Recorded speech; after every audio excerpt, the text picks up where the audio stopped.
Jake, get your ass over here. Do stuff with Nikki. Apparently Jake's doing stuff too. Lifting his leg on my bushes. Alright, got my dandelion tea. It's 93 degrees in Florida, hot as hell. It's ridiculously hot. It actually feels like it's 100 degrees out here, but whatever. And my special ashtray. My favorite. Okay. Yeah, before you make a comment, I do smoke. But it's natural. Chemical-free, homegrown tobacco. Alright. It ain't bad for me. So, we left off last time on part 1, and I was trying to do part 2. I was uploading before I got interrupted, and then, you know, whatever happens, whatever. So I couldn't do it. Apologize for that, people. But what I left off saying in the end of part 1 there is about, well, I know the whole, you know, using pesticides and fertilizers and everything on people's front lawns and gardens and all that stuff, particularly here in Florida, it's everywhere. And so I don't know what it's like in the rest of the country and all, but I know a lot of people do that and stuff. Just saying, if you've been doing that, the soil, dirt, not soil yet, because you killed it, that you have, this is one of the reasons why when people start growing and they get all excited about it and everything, and they start seeing pest issues and everything else on their property. And it's the dirt, soil, whatever. But you know what? It's SHTF, and you have to do the best you can. So my counter to that is just throw out a bunch of crap and hope for the best. But it'll actually work, because let's say you want to grow tomatoes and you throw a bunch of garbage out, you know, whatever, in the front yard, the backyard, wherever you're doing it. And you have a lot of successful plants, but you have a few on their own that are overloaded with pests and stuff like that. Let them stay that way. Because I've been doing this in the front yard, like for instance right now, even in this 90-something degree satanic heat, I actually have broccoli growing out there from my own seeds, and it's working, which it shouldn't be this time of year, and it's going. But there are 2 sacrificial plants. The aphids are all over them, and I haven't messed with it, because the thing is, the ones right next to them, bugs aren't bothering them. And so I use them for sacrificial plants, because if you go out there and pay attention, the beneficial bugs will go on them and start doing their job, and that's what you want. So don't pull the trigger too quick with your bug killers and all that stuff. If you've got those issues, doesn't matter where it is in the garden. If you're overrun with stuff, sometimes you have to control it, and there's natural ways to do that, and I'll save that for some other time, because I have 2 things full of notes here. Can't get to that now. All right. So, and the other thing too is, let's see here. You know what? Let's go with this. Shit hits the fan quick stuff. Here's the thing. Like I said yesterday in the beginning, and I was gonna keep going into that in part 2. Everybody is really concerned they can't get seeds and all that kind of stuff. Right now, it might almost be too late.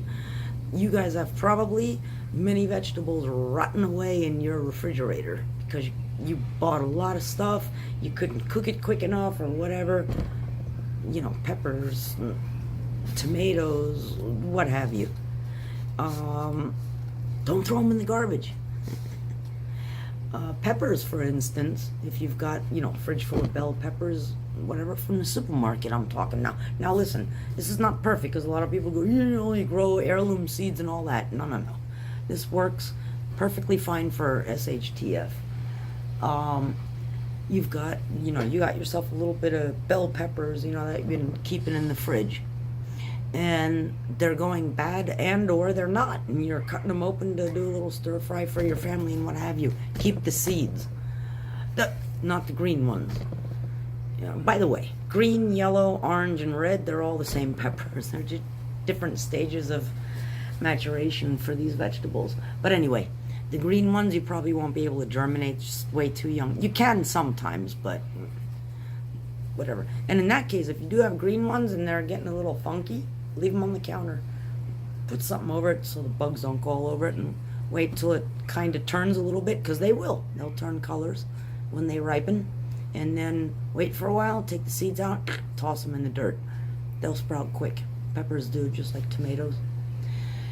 And so that's one of the vegetables some people go bad. Another one, and I got my table ready so I wouldn't forget. Everybody's stocked up on potatoes and all. Now in our climate, this happens. It looks like an alien, right? Keep it in the pantry. It's not cool enough. And the potato's like, holy crap, I gotta start growing. Right, don't throw them out. This, new potatoes right here. Now this is a particularly big one. I got another one here. See him? Your potatoes have eyes. This is another one right here. Wait, let's see if I can get that in there. See these little dots? It hasn't sprouted yet. That's an eye.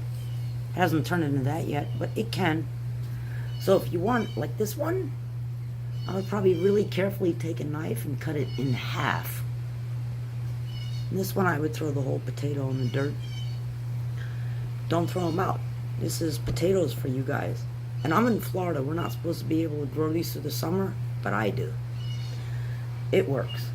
You just have to have enough of them in there and just let it rip. And the other thing is, don't overthink stuff. You're going to go in there, how do I grow potatoes and all? No. They're going to tell you, go in there and you got to put it just a few inches, and then when it starts sprouting, keep covering it with dirt and all that. I've done it both ways. It works both ways. You hill it, you don't hill it. That's what hilling is. You keep mounding it over with dirt. You know what? Take these, shove them in the ground deep, and then just forget about it. You don't have to hill it.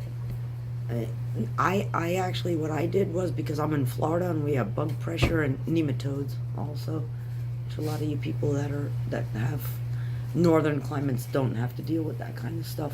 I use garbage bags. So I roll it over, I dig a hole in my ground, actually out there in the garden, and I have a spot. And I put the dirt that I dug out from the hole, I put it in the bag, I put the potatoes in there, cover it up, and then that's it. Sometimes maybe I'll add a little mulch or whatever on top, and I roll the bag up, and I have little holes in it so it can drain, But the cool thing is when they're done, and it's usually double bags, so I can lift it out of there because they'll break. But once you're ready to harvest your potatoes, that's when the leaves turn brown and start wilting. Doesn't take long if it's hot. You just yank the bag out and dump the potatoes out. You don't have to go digging through the ground like a crazy person. Another great shit hits the fan crop, sweet potatoes. Can't beat them. And they love the heat.